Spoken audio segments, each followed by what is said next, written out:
Methodical, polished, ambitious, and sharply dressed. These two are making moves within the Empire and share one goal: take down Cassian Andor.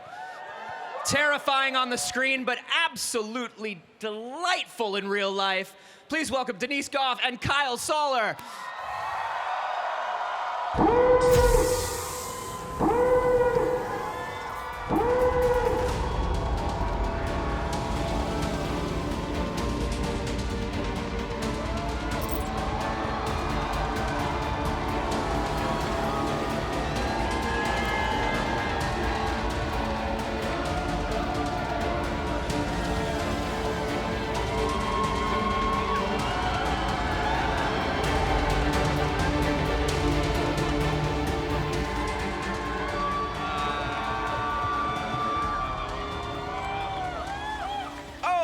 My goodness, it's wonderful to have you back at Celebration. Oh my God, thank you so much. This is so overwhelming.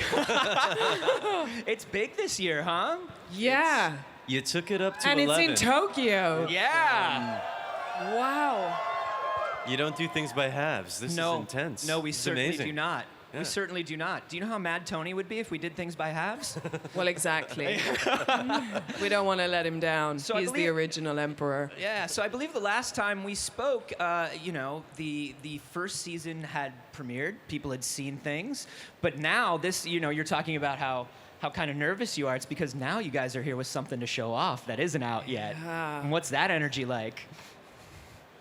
I mean, It's a lot. It's a lot, yeah. But the thing is, Genevieve was saying earlier, we do feel like we're sitting on a diamond. I can't wait to show people what has been made and just really hope that everybody loves it as much as we do. Because we really do love it, Yeah, right? it feels incredibly special. Yeah. But it also feels like it's moving Star Wars into completely new territory. Yes. Like, Yeah. I mean, what Tony and Diego have achieved on Rogue One is then just turned up in Season 1. And Season 2 is honestly, when I watched it back, I was hit by a juggernaut sucker punch. I Yeah. mean, it's huge. It's huge. really good that it's not all coming out at once, because I did it 12 hours in a row. And that was a lot. That feels like it would be an intense binge watch. It's too much. Yeah. It's Yeah, actually no. too much. Oh my God, Kyle, look, somebody has a towel Whoa, with you that's on a it. Kyle towel. Oh my God. And they got Kyle And Kyle fans. heads, yes. I'm Somebody gonna gave need me one of them. those. Listen, we could meet up with Kyle afterwards because he'd like to take that love home. that. Oh my God, that's This is so incredible. good. It's completely Who's got normal. things of me? Thank you very much. Well, I do want to talk about this because so many great characters in Andor. It's such a wonderful. I think one of the things that is wonderful about it is such a character-centered, character-first piece. Yeah. And your two characters were big breakouts for people, and are. Don't know what that says about you guys. So much. Well, that's the thing. It's not normally characters that we feel very complicated about, right? Yeah. We look at the Empire, we look at Imperials, and sometimes we love them because they're kind of Machiavellian and larger than life, and sometimes we hate them. But it's very rare to feel sorry for an Imperial officer. Yeah. You know? Yeah, that's going to change, I think. You can forget about that right now. Yeah, totally. But you'll get some nice. I get some love. feels. Yeah, he Cyril gets gets some some feels. Yeah. Yeah.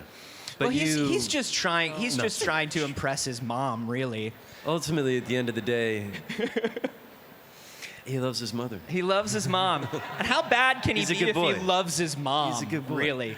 Can I say something? And this isn't on the cards, but it's very interesting for me. Is it fair to say that your two characters are just like the ickiest couple in Star Wars? Just like so icky. There's a funky weird. Yeah. I think there's a new term we need to come up with in the Weird. dictionary. Yeah, weird, Like funky weird. They're really Funky weird. funkily weird, Yeah. man. Yeah. Yeah, individually, I'm kind of like, I hate them in measures. I feel badly for them in measures. And then every time they're together, I'm like, no. Yeah. Too much. Yeah. Yeah, but I think us too, like when there's a scene that we were shown the other day where they're in they're somewhere together and they're just sort of looking at each other. And even as actors, we're like, what are they doing? Like, he does the weirdest things. Like, his eyes, he does all this kind of talking with his eyes, but then the smile, it's some weird smile that you give her. But we weirded each other out. Didn't we? It was really good. We had a silent competition. It was Yeah. just kind of like, what can I bring to it today that'll make you break? There was a lot of laughing. There was a lot of breaking. Well, I mean, there has to be because you two are such lovely people. You're people. You know what I mean? You're humans at the end of the day. And your two characters are just like really almost trying to outdo each other in how bad they can get. Yeah. You know? And so I imagine you have to break.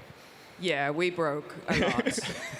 I just think he's so, like, honestly, I just think he's so brilliant. There's times when, especially in this season, he does there's some really insane twists and he'd be coming Name 3 of towards them. me. I can't, I'm not allowed. Tony is literally backstage.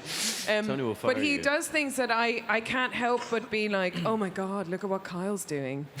so there's like, I get to be an audience and in the character, it's just, it's great. Getting to work with good people is a real treat. Oh, then bless you. everybody seems like absolutely amazing and just Yeah. top of their game. I do want to shout out, by the way, since we're talking about people at the top of their game, Catherine Hunter, Oh my who God. plays your mother. Oh my God. I mean, right. I mean, Catherine is not so much of a well-kept secret anymore, but Yeah. you know, in England, she is a dame. Yeah, she's a legend. I mean, she's a living legend. Yeah. And what she achieves with Edie is, I think, nothing short of magnificent. And then when you plop Edie into Cyril and Dedra's hermetically sealed, weirdo, funky apartment, and she just swans in and blows the place up with her God, it's so weirdness. good. That scene of this dinner party from hell was probably It's one so of the like good. top 3 things. Yeah, for sure. This season. And it's early on, so it's like before things get super dark, you get to see the kind of weird domestic meet the mother-in-law scene. And she comes in like No, it's- entirely dressed in color, and Dedra is like, what is going on? She's spilling She her touches- stuff everywhere. She's eating everything. Yeah. She's dripping stuff everywhere, and she's just like, Brilliant. deal with it. So good. You've inherited me now. Yeah, So but good. Dedra figures it out. Yeah. And I mean, Dedra's sort of journey too. Like, if Cyril's sort of. Both characters have this thing that is both their ambition and the thing that is holding them back, right? Cyril's mother he wants his mother to love him, but she is clearly just a destructive force in his life. Yeah. And for Dedra, that's the Empire.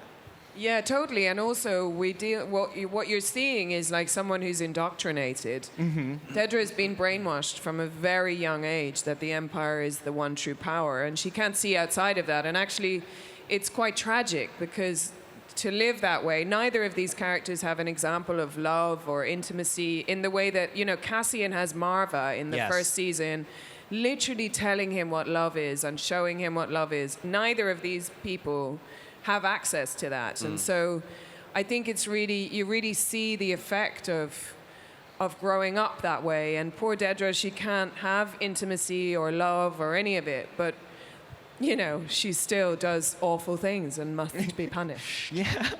I mean, that's the thing, right? Is she does not have a model of any sort of right and wrong other than No. good for the Empire, bad for the Empire. Yeah. And Yeah. something that was very interesting to watch you play with Dedra in season 1 was this thing of like, she is smarter than most of the people in the room. She is more dedicated than most of the people in Yeah. the room. You see a lot of Like these people. me. Yeah. No offense, anyone. Yeah. But you see a lot of that, like, the Empire in Andor is definitely depicted in a way that is unique to sort of newer Star Wars, which is most people are just there for a paycheck. Yeah, exactly. And they wear they're messy and they sit like this. And Dedra's like a pure, thoroughbred Empire. True believer. True believer. Yeah. And it's what makes her so dangerous. Like, I do think this season gets much darker, in the first season, it was really Good, because fun. the first season, too light, too fun. Too Yeah, light, it's too too foamy. fun. Too, Right. yeah, Too it funny. was honestly cartoonish. Especially many all the holes. torture and everything. Yeah. I Yeah. mean, just not scary enough.